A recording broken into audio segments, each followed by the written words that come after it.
हम तो यहाँ सिर्फ इस ख्याल से रुक गए थे कि नीचे से ऊपर बात करते हुए तुम्हें सर उठा के बात करने का मौका मिलेगा।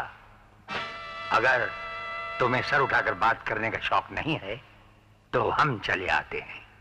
देख लो खान साहब, हमने राजा को एक ही झटके में नीचे उतार ही लिया। हम जब सामने वाले को पानी पिला देते हैं तब पानी पीते हैं।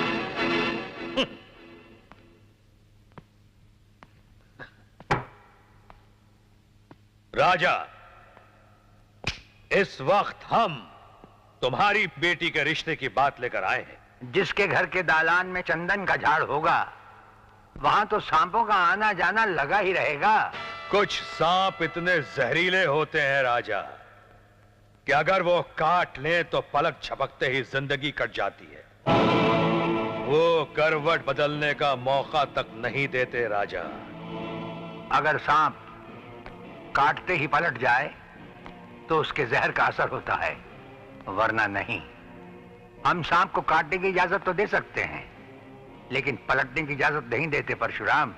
ये तो आने वाला वक्त ही बताएगा राजा कि कौन पलटता है और कौन पलटने का मौका देता है। इधर चले आओ।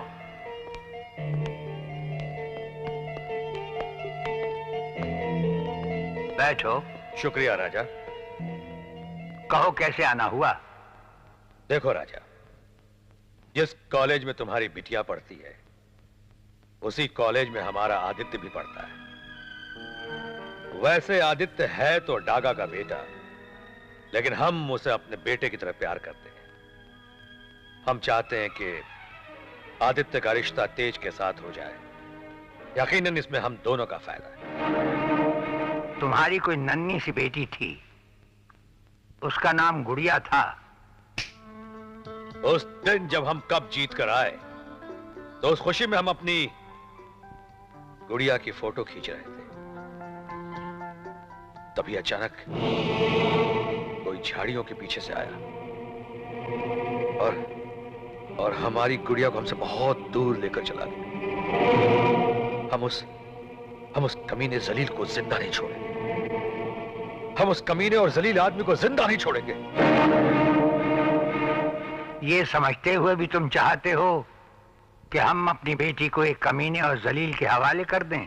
हम आदित्य के मुतालिक सब कुछ जानते हैं। जब हमारी गुड़िया को कोई जलील बदमाश उठाकर ले गया तब हमें बहुत तकलीफ हुई थी। फिर यह भी तो किसी बेटी के बाप है, अपनी बेटी को किसी ऐसे वैसे आदमी के हवाले कैसे करते? हम समझ गए राजा साहब, आपका जवाब हमें मिल गया। आपकी बातों से मेरी अंदर की आत्मा जाग उठी है। आपका बहुत बहुत शुक्रिया राजा साहब। अब हम चलते हैं। लो, तुम्हारे खान चाचा आ गए। खान चाचा,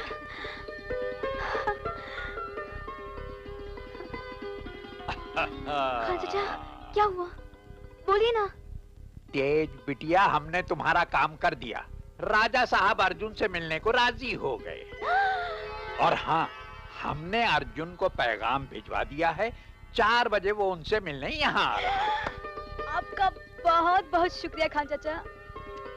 थैंक्स। पगली, आज तो तूने मेरी नमाज कबूल करवा दी। राजा पापा, आप अर्जुन से मिलने के लिए तैयार हो गए? आपका बहुत बहुत शुक्रिया।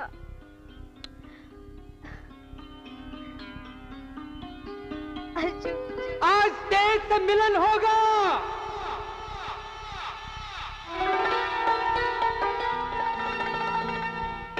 राजा साहब ने बुलाया है।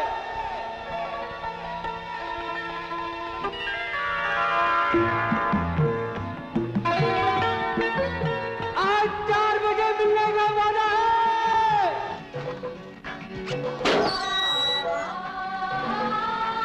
आपका नाम अर्जुन है ना? जी हाँ। ये क्या कर रहे हैं आप? देख रहा हूँ कि आपने घड़ी पहनी है या नहीं। जी नहीं पहनी है। ये घड़ी पहन लीजिए और इसमें टाइम देख लीजिए। ये राजा साहब का हुक्म है।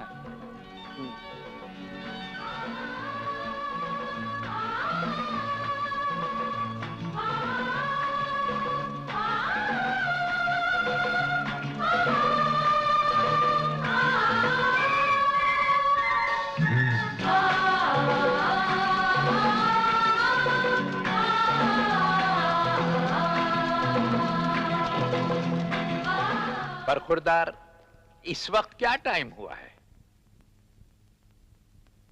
4:02। बाहरी दरवाजे से यहाँ आने तक तुम्हें 2 मिनट लगे। उम्मीद है कि इस बात से तुम्हें इस महल में रहने वालों की हैसियत का अंदाजा हो गया होगा। याद रहे, कभी कभी ये 2 मिनट के फासले की हैसियत को तय करने के लिए 2 सदियां भी लग जाती हैं। जाइए, राजा साहब सामने ही हैं।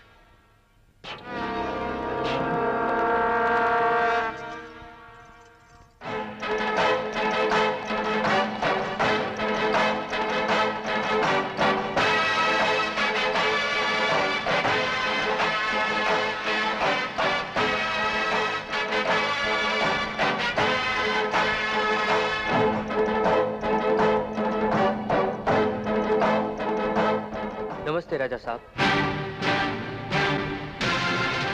मैं और तेज एक ही कॉलेज में पढ़ते हैं। हम दोनों के बीच पहले खूब जम के लड़ाई हुई, लेकिन बाद में दोस्त बन गए। फिर दोस्ती आहिस्ता आहिस्ता प्यार में बदल गई। बड़े बाप की बेटी से जब कोई प्यार करता है तो अक्सर यही होता है।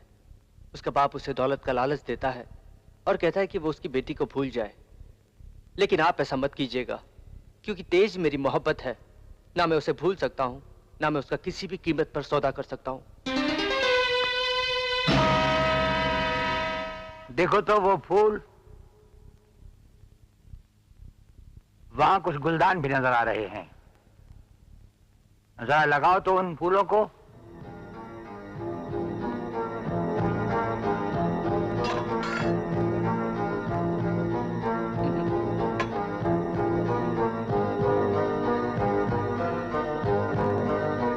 राजा साहब को गुस्सा आया होता तो जरूर कुछ बोलते। वो चुप है, इसलिए लगता है कि बात बन गई।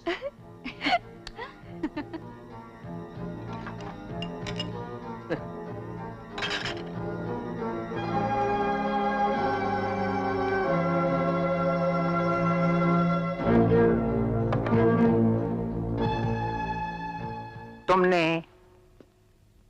देखते ही देखते इन खूबसूरत फूलों को किसी टूटे हुए गुलदान में नहीं, सबसे अच्छे गुलदान में सजाया है। क्यों? हमारा इशारा तो तुम समझ गए होगे। जी, मैं आपका इशारा समझ गया, अच्छी तरह समझ गया। हम जैसे लोग आपकी नजरों में टूटे हुए गुलदान की तरह हैं, जिनमें आप अपने घर का फूल सजा नहीं सकते। समझ गया।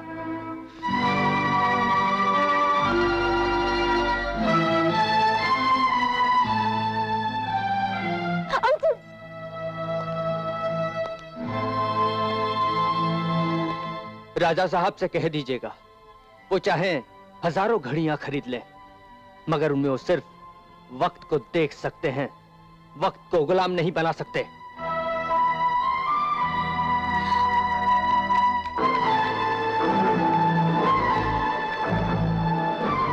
मैंने मुद्दत से मस्जिद नहीं देखी, मगर एक बच्चे का अज़ान देना बहुत अच्छा लगा।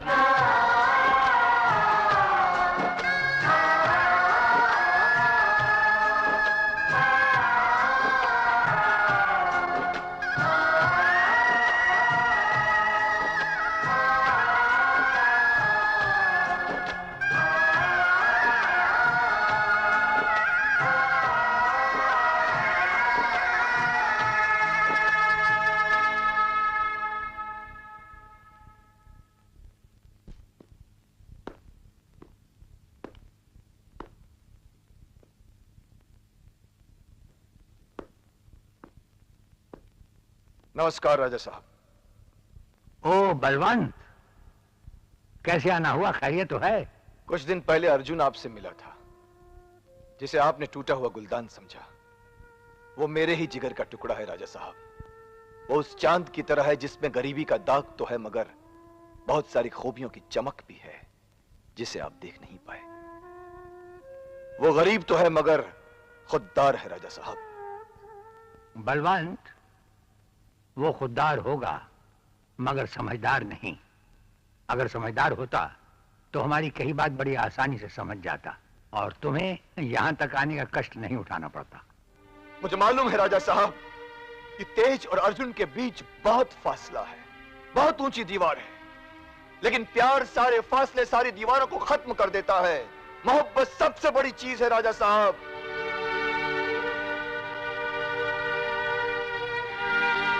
दीवारें, फासले और मोहब्बत, ये चक्कर तो बलवान हम लड़कपन में लगा चुके हैं और अब ये समझा है कि मोहब्बत से पहले एक और बड़ी मंजिल है, उसका नाम है जरूरत। और फिर बलवान जरूरत से बड़ी एक और चीज है जिसका नाम है आदत। अपनी बाईं तरफ देखो, इन मछलियों को बलवंत, ये पानी ही इनकी जरूरत है, इनकी आदत है और इनकी मोहब्बत है। अगर इन्हें इस पानी से जुदा कर दिया जाए तो ये तड़प तड़प कर मर जाएंगी। बलवंत, अब तुम ही बताओ, हम तेज को गुर्बत की कीचड़ में कैसे धकेल दें? ये सब हमने समझा बूझा और फिर बड़े आराम से अर्जुन को अपना फैसला हमने सुनाया। ऐसे फैसले प्यार करने वालों की जान भी ले सकते हैं राजा साहब, और ये फैसला इतनी आसानी से आपने इसलिए सुना दिया कि अर्जुन आपकी औलाद नहीं। यही फैसला